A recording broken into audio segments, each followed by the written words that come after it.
Vamos agora discutir um pouquinho sobre como elaborar as considerações finais. Então, se a gente vai buscar na literatura uma definição para considerações finais, nós vamos ter, uma delas é a seguinte. Considerações finais é o texto que deve responder aos objetivos propostos para a realização da pesquisa. Quer dizer, eu retomo o meu objetivo geral. Em que momentos nós podemos utilizar o termo, então, considerações finais? Lembrando que nós já discutimos isso. Utilizaremos nos trabalhos de graduação, de TCC de graduação, seja uma monografia, sejam artigos científicos, porque nós estamos ainda estudando esse assunto, nos apropriando do conhecimento científico. Ainda nós não podemos concluir nenhum assunto com o conhecimento que nós temos ainda, porque ele é muito recente, ele é muito prévio. Então, nós vamos utilizar sempre a expressão considerações finais. Nesse tópico, então, nesse capítulo, nós vamos retomar o que a gente já buscou, o que a gente já descobriu no decorrer do nosso trabalho. Então, a gente vai fechar ali, vai retomar com os nossos objetivos específicos. Então, para cada objetivo específico, eu tinha uma ação, eu tinha alguma coisa que eu tinha que descobrir, um conceito que eu tinha que entender, uma relação que eu precisava estabelecer, uma diferenciação que eu precisava entender. Então, eu vou reapresentar de uma forma breve cada conclusão que eu cheguei, cada resultado que eu obtive. Então, nesse capítulo, a gente vai dizer que é o fechamento das ideias desenvolvidas ao longo da pesquisa e é onde vai observar, onde você vai apresentar as suas observações pessoais. Vamos lembrar que esse é um capítulo que é seu, é um texto que é seu, de sua autoria. Você vai tentar evitar ao máximo utilizar citações. Você vai iniciar esse texto, primeiro, resgatando a sua pergunta, aquela que você apresentou lá no seu projeto de pesquisa, você já apresentou no seu item de introdução, no seu capítulo de introdução, para lembrar para o leitor qual era o foco, qual era a abrangência desse teu estudo. Então, você lembra que esse estudo teve como objeto analisar essa situação, relacionar isso com a prática, e daí você vai fazendo um resumo de cada capítulo, de cada tópico que você desenvolveu no seu estudo. Então, você vai dizer, então, teu estudo tinha esse objeto, tinha essa finalidade, então, e para você chegar a essa resposta, você teve que, primeiramente, buscar esse conceito, buscar na doutrina ou na literatura a ideia do autor A, do autor B, do autor C, teve que fazer uma pesquisa de campo, relembre dessa pesquisa de campo, então você vai fazendo um brevíssimo resumo daquilo que você já apresentou.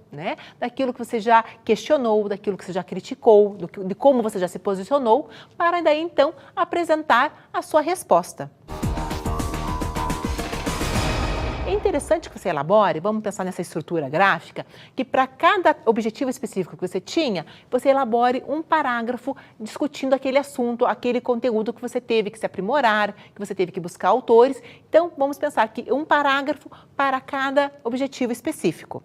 É importante também que você, nesse texto, indique que novas pesquisas devem ser elaboradas ou aprimorar esse assunto, esse resultado, que você não tinha pretensão de esgotar essa temática com essa monografia, com esse artigo. Por quê? Nós estamos no nível de graduação, ou pós-graduação, estamos iniciando a nossa caminhada no universo científico. Então, de forma alguma, você fechou esse assunto, você concluiu aquele entendimento, aquele posicionamento. Então, de uma forma humilde, indique que novos estudos devem ser feitos, até porque ele é um assunto importante, por isso que você escolheu como tema do seu trabalho, é um assunto atual, que de alguma forma tinha algo que ainda não estava entendido na literatura, então que esse assunto que deve ter uma continuidade de estudos, de avanços dentro do conhecimento científico. Evite sempre, então, utilizar citações ou novos autores, E, nesse momento, você vai sempre trabalhando a teoria com aquilo que você conseguiu. Então, o que os autores disseram, o que eles contribuíram, como que você usou essas informações para elaborar, para construir a sua resposta.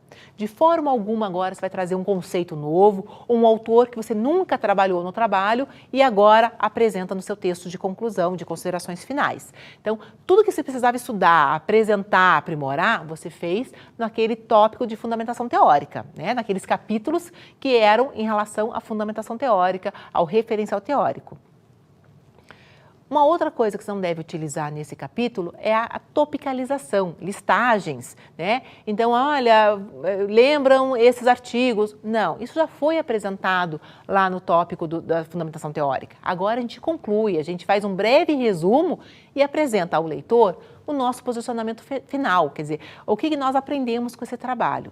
Então, você apresenta de forma muito explícita, então, qual foi o entendimento que você teve, qual é a resposta que você conseguiu construir, que você conseguiu elaborar para aquela pergunta que você tinha lá no seu projeto de pesquisa, para aquela pergunta que você reapresentou na sua introdução e sugere que novos assuntos, então, podem ser desenvolvidos, podem ser apresentados, aquilo que você imagina que pode ser modificado, mas sempre de uma forma muito humilde, você mostrando como você ainda um aprendiz, você se iniciando no mundo científico.